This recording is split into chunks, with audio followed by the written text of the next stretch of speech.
오늘 우리들이 함께 읽었던 마태복음 14장 본문 앞서 두 사건이 기록되고 있습니다. 1절부터 12절까지는 예수님 앞서 광야에 외치는 소리, 예수 그리스도의 복음의 길을 예비한 침례 요한의 회개하라 천국이 가까웠다 외쳤던 그 요한이 헤롯 대왕에게 목이 잘림으로 순교를 당한 소식을 전해 듣고 너무 아마 찹찹한 마음으로 예수님께서 제자들을 불러서 모든 사역을 잠시 멈추고 갈릴리를 향하여 갔지만 갈릴리 지역에 아무에게도 알리지 아니하시고 디베랴에서 배를 타고 갈릴리 동북쪽 베세다로 향하여 빈들로 가는 예수님의 모습을 소개합니다.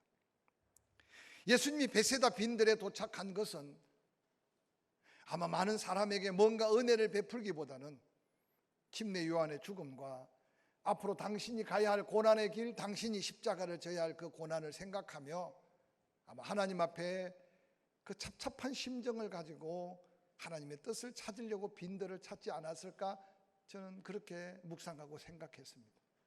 그런데 예수님께서 배를 타고 가는 그 순간에 디베랴 사람, 막달라 사람, 가버나움 사람, 갈릴리 주변에 살던 사람들이 뒤늦게 예수님이 오셨다 가는 배가 저 배다.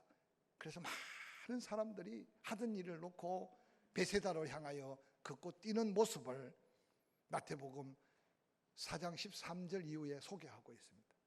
예수님이 베세다 바닷가에 내리는 그 순간 예수님 앞에 펼쳐진 광경을 본문에는 보니까 수많은 병든 자가 예수님이 내리는 그 부둣가에 치유를 기다리고 있었습니다. 성경은 그렇게 기록합니다. 예수님은 병든 그들, 예수님의 은혜를 구하는 그들을 불쌍히 여기셨다. 그래서 그들을 고쳐주셨다. 그리고 예수님이 그들 주변에 모여든 수많은 사람, 오병이어의 기적에서 말하기를 장정만 5,000명, 대부분 학자들이 어린아이와 여자를 포함하면 15,000명이 넘는 그들을 향해서 또 지치고 피곤한 몸이지만 천국 복음을 전해주셨습니다. 육신적인 병을 고쳤습니다. 뿐만 아니라 영적인 풍요로운 양식을 먹었습니다. 아마 해가 기웃기웃할 때 제자들의 마음에 근심 가득한 모습을 본문은 소개합니다. 예수님, 병을 고치면, 영의 양식을 주시면 무슨 소용이 있습니까? 여기 빈들인데 지금 저들 자칫 잘못하면 이제 은혜 받고 도리어 배를 채우지 못해서 기진맥진 다 쓰러지게 생겼습니다. 저들을 돌려보내십시오. 가다가 사 먹을 것을 사 먹든지 못하든지 지금 이 더 데리고 있으면 큰 낭패입니다. 예수님은 제자들을 향해 너희가 먹을 것을 주라고 하지만 그들은 어떻게 무엇을 구해야 할지도 모르는 연약한 제자들의 모습을 소개합니다.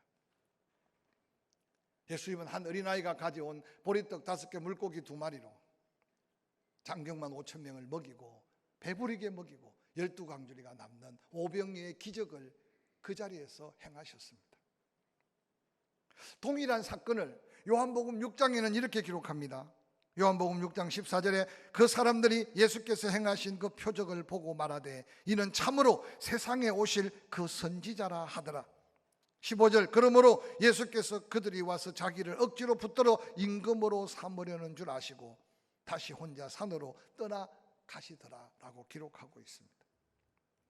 마태복음의 기적의 사건 이후에 이 본문은 기록하고 있지 않지만 그 환경적 분위기를 볼 때 충분히 이해가 되는 내용입니다. 오늘 그곳에 모인 사람들은 이미 예수 그리스도의 은혜를 맛보았던 사람, 누구의 강요가 아니라 은혜를 사모하는 그들은 디베랴에서 막달라 가버나움 배로 가는 길보다 훨씬 더 험한 무덥고 힘든 그 길을 걷고 뛰면서 더 은혜가 필요한 병든 자를 업고 들 것에 들고, 그리고 예수 그리스도께서 오시기 전에 그곳에서 은혜를 기다렸던 그들에게 그리스도는 풍성한 은혜를 베풀어 주셨습니다. 병든 자가 나았습니다. 종일 들었던 말씀은 잃어버렸던 믿음을 회복합니다. 그리고 오병이의 기적의 떡을 먹으면서 거기 모인 사람들이 웅성거리기 시작합니다. 이전에 우리 조상들이 메시아 그리스도가 오신다고 했는데 바로 이분이 그분 아니냐, 이분이 우리의 지도자가 된다면, 아니 이분이 만왕의 왕이 된다면 우리 병들어서 죽을 염려 어디 있으며 우리 심령 늘 평안을 채워주고 또한 먹고 마실 것에 염려가 어디 있겠느냐. 봐라, 보리떡 5개 물고기 2마리로 이 15,000명을 먹이고도 12강주를 남지 않았느냐. 그때 예수님은 제자들을 급히 불러서 건너편으로 향해 가도록 말씀하고 그 많은 무리들을 돌려보내시는 예수님의 수고로운 모습과 그 마음을 성경은 일일이 기록하고 있지 않지만 여러분 한번 조용히 이 말씀을 묵상해 보시기 바랍니다. 그 먼 길을 쫓아오고 수많은 병든 자가 고침받고 또한 종일 말씀으로 은혜가 충만하고 뿐만 아니라 흙이진 배를 말씀으로 기도하니 때도 모자라지 않는 떡이 나누어도 부족함이 없는 고기가, 그 현장에 있었던 많은 사람들의 마음이 어떠했겠습니까? 그게 누군가가 소리 지릅니다. 그가 메시아다, 그가 그리스도다, 우리가 그를 지도자로 삼고 왕으로 삼자. 그런데 예수 그리스도께서는 그들의 흥분된 박수 소리, 그들의 놀라운 칭송의 소리에 현혹당하지 아니하시고, 아니 우쭐한 오늘날 세상의 지도자들 헛된 영광을 바라보는 그들 같지 않고 다시 자기를 낮추시고 만왕의 왕이지만 백마를 타고 오는 지배하고 다스리는 왕이 아니라 나귀를 타고 겸손으로 십자가를 지고 우리를 온전히 구원할 구원주로 오시는 그 모습을 그대로 보이시면서 그들을 돌려보내고 있는 예수님의 수고로움을 한번 상상해 보시기 바랍니다. 뿐만 아니라 예수 그리스도께서는 병든 자를 고치고 복음을 전하고 기적을 향해 기적을 떡을 먹여도 예수님의 자신의 사명, 자신이 행해야 될 그 일에 혼돈 없이 행하고 계신 예수님의 그 모습은 훗날에 많은 영혼들이 그리스도께로 가는 지침이 되지 않는다 생각합니다. 뿐만 아니라 예수 그리스도께서는 힘들고 어려울 때마다, 괴로울 때마다 늘 기도하는 그 모습을 이 사건 이후로도 본을 남기시는데, 오늘 본문 마가복음 14장 23절에 무리를 보내신 후에 기도하러 따로 산에 올라가시니라. 사랑하는 성도 여러분, 아마 이런 위기를 다시 경험하라 그러면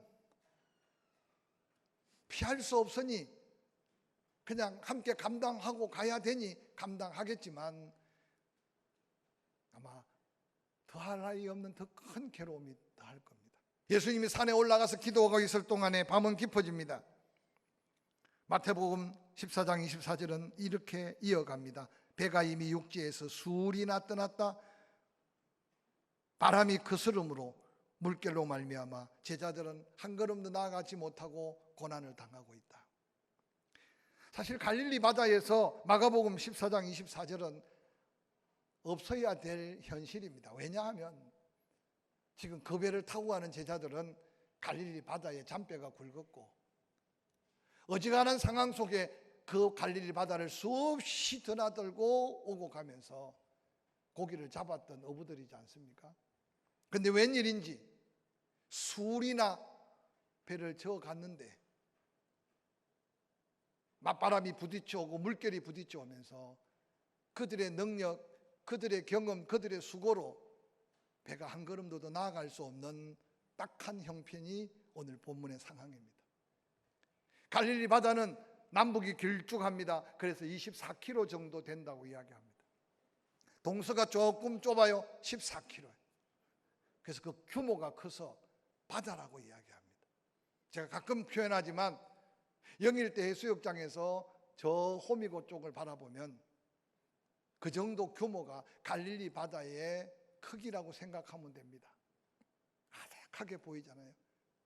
제자들이 예수님의 말씀을 듣고 이제 건너편이니까 베세다에서 디베랴로 향하여 배를 저어가다가 술이나 갔다. 제가 볼 때 그 거리가 한 20km 정도 되는 거리라면 거의 중간 정도 10여 킬로 이상 노를 젓고 갔는데 다시 돌아올 수도 다시 갈 수도 없는 딱한 상황이 오늘 본문 24절의 현상입니다. 아마 처음에 바람이 불고 파도가 칠 때 누군가 노를 대신 잡기도 하고 지혜를 구하여서 돌아보기도 하고, 아마 그들의 수고는 우리가 이 세상에서 당하고 있는 어려움을 당한 우리의 처지와 다를 바가 없이 몸부림치고 있는 밤이 깊어지도록, 그때 놀랍게도 갈릴리 바다 한가운데 고난당하는 제자들을 향해 예수님이 다가오기 시작합니다. 본문 마태복음 14장 25절에 밤 사경에 예수께서 바다 위로 걸어서 제자들에게 오십니다. 아마 예수님이 제자들을 먼저 보낼 때 예수님이 그렇게 걸어서 뒤따라 갈 계획이 있었던 것 같기도 합니다. 근데 여러분, 천지 창조 이후에 바다 위로 걸어간 사람이 없는 그 상황 속에 이 사경이라고 하면 오늘날 시간으로 새벽 3시부터 새벽 6시까지 가장 깜깜하고 가장 피곤해 지친 시간인데, 그 시간에 예수님께서 아마 3시 4시 사이에 갈릴리 바다를 걸어서 바람 앞 파도 앞에 어찌할 바를 모르는 제자들이 이제 흘릴 땀도 없고 더 애쓸 힘도 없는 극한 상황 속에 있는 그들 곁에 걸어오는 그 모습을 한번 상상해 보시기 바랍니다. 바람에 그 도시 휘날립니다. 낭패를 당한 제자들 그 자체도 힘든데 갑자기 제자 중에 한 사람이 바라보는데 어렴하게 보이는 그 멀리 한 사람이 외투를 휘날리면서 바다 위로 걸어오는데, 그게 예수님이라고 생각할 제자들은 없었던 것 같아요. 유령이다, 유령이다. 그 소리를 듣자마자 지친 몸, 허기진 마음, 절망스러운 환경 속에 있는 그들이 갑자기 불안하고 초조하고 두려움이 사로잡히기 시작했습니다. 유령이라는 그 외침이 얼마나 컸던지 바다 위로 걸어오던 예수님이 그 소리를 들었습니다. 성경에 말하기를 즉시 예수님 말씀합니다. 나니 안심해라, 두려워하지 말아라. 사랑하는 성도 여러분, 예수님이 말씀하신 나니 안심해라, 이 안심하라는 말은 스스로 극복할 수 없는 어떤 고난 역경 앞에 당황하지 말아라, 마음의 평안을 다시 찾아라, 용기를 내라고 격려하는 말씀입니다. 이어서 예수님은 말합니다. 두려워하지 말아라, 두려워하지 말아라. 그 음성을 듣던 제자들 가운데 놀랍게도 베드로가 그 주님의 음성에 반응합니다. 마태복음 14장 28절에 베드로가 나다, 두려워하지 말아라, 안심해라는 말씀이 전해지자마자 저는 분명히 볼 때 제자들의 시선으로 예수님인 것을 분별할 수 없었어요. 바람 소리, 파도 소리에 나다, 안심하라, 두려워하다는 말이 예수님의 말씀이라고는 확신 있게 다가오지 않았던 것 같아요. 그런데 그 음성을 듣자마자 그래도 베드로가 먼저 예수님의 음성에 반응합니다. 만일 주님이시라면, 우리가 바라보는 유령이 아니라 우리의 주님이시라면 나도 주님처럼 물 위에 걷게 하십시오. 나로 하여금 물 위로 걸어서 오라고 말씀하십시오 라고 베드로가 말합니다. 여러분, 그때 베드로가 말이 끝나자마자 예수님은 다른 말씀 없습니다. 28절 베드로가 대답하여 이르되 주여 만일 주님이시거든 나를 명하사 물 위로 오라 하소서 하니 바로 29절에 오라. 베드로의 믿음을 칭찬하거나 환경을 설명하거나 내가 그렇듯이 너도 믿고 오면 그럴 수 있어 라고 할 말이 없었어요. 그냥 예수님은 베드로가 오라 하시면 내가 가겠습니다 라는 믿음의 고백을 듣자마자 오라고 말합니다. 놀랍게도 베드로는 물 위로 걸어서 예수께로 가되라고 29절에 소개하고 있습니다. 저는 물 위로 걸어가는 베드로의 그 모습을 한번 상상하면서요, 이게 말씀을 말씀으로 믿고 그 말씀을 말씀으로 믿는 믿음대로 순종하는 자에게 주어진 믿음의 놀라운 증거다. 할렐루야. 여러분, 지금 베드로와 예수님의 대화하는 거리가 그렇게 가깝지 않다는 사실을 인식할 수 있습니다. 왜냐하면 그 모습을 바라보고 유령이라고 표현할 정도로 제법 먼 거리입니다. 시각적으로 그분이 주님이시라는 것을 발견할 수 없는 어두운 밤에 그 음성만 듣고 마음으로 표현한 믿음의 현실입니다. 뿐만 아니라 베드로가 물 위로 걸어갔던 게 한두 발자국 걸어간 게 아니라는 사실을 한번 상상해 보시기 바랍니다. 오라 하시는 그 말씀을 듣고 베드로가 물 위로 걸어서 예수께로 갔다. 그 거리가 상당한 거리일 겁니다. 뿐만 아니라 베드로가 부끄럽게 빠져들어갔던 그 자리가 몇 발짝 걸었던 자리가 아니라 예수께로 거의 다가 예수님이 살려달라고 아우스시는 베드로 손을 내밀어 붙들을 정도니까 바로 예수님의 얼굴 앞 코앞까지 갔던 베드로의 모습을 생각한다면 베드로가 물 위로 걸었던 그 걸음은 한순간의 어떤 감정, 한순간의 어떤 기분으로 그런 걸음이 아니라 바로 말씀에 순종한 믿음의 자리에 정해진 하나님의 놀라운 기적의 현실인 것을 우리는 성경을 통해서 볼 수 있습니다. 저는 오늘 이 고난의 때 베드로를 묵상하면서 수없이 안심해라, 두려워하지 말라, 하나님의 위로의 말씀이 들려도 그 말씀이 내 말씀으로 듣지 못하고 여전히 말씀과 상관없고 예수와 상관없이 베드로는 그렇게 실수하지 않았지만 그냥 물 위로 뛰어들어서 그러면 예수님 살아계시고 물에 빠지면 예수님이 아니고 혹이라도 우리 가운데 그런 신앙생활 하는 삶이 있을까 좀 조심스러운 마음이 생겼어요. 이 자리에 계신 분은 그런 분이 없겠지만 사랑하는 성도 여러분, 믿음은 말씀에서, 말씀은 예수의 말씀을 듣고 믿으면서 믿음이 된다고 로마서에 우리에게 도전하고 있습니다. 삶이 고달프고 힘들고 어려울수록 더욱더 믿음에 대한 거룩한 도전을 우리가 함께 갖고 어떻게 들려오든지 어떻게 읽든지 어떻게 암송하든지 말씀이 믿음된다는 이 사실을 다시 한번 확신하는 이 아침이 되기를 주의 이름으로 간절히 축원합니다. 주님이시거든 지금 말씀하십시오. 당신이 물 위에 걸어오듯이 당신이 말씀하시면 나도 물 위에 걸어갈 수 있다는 사실을 내가 믿습니다. 오라 하는 그 말을 듣자마자 배에서 뛰어내려 물 위로 걷는 베드로의 그 감격과 그 기쁨을 한번 상상해 보시기 바랍니다.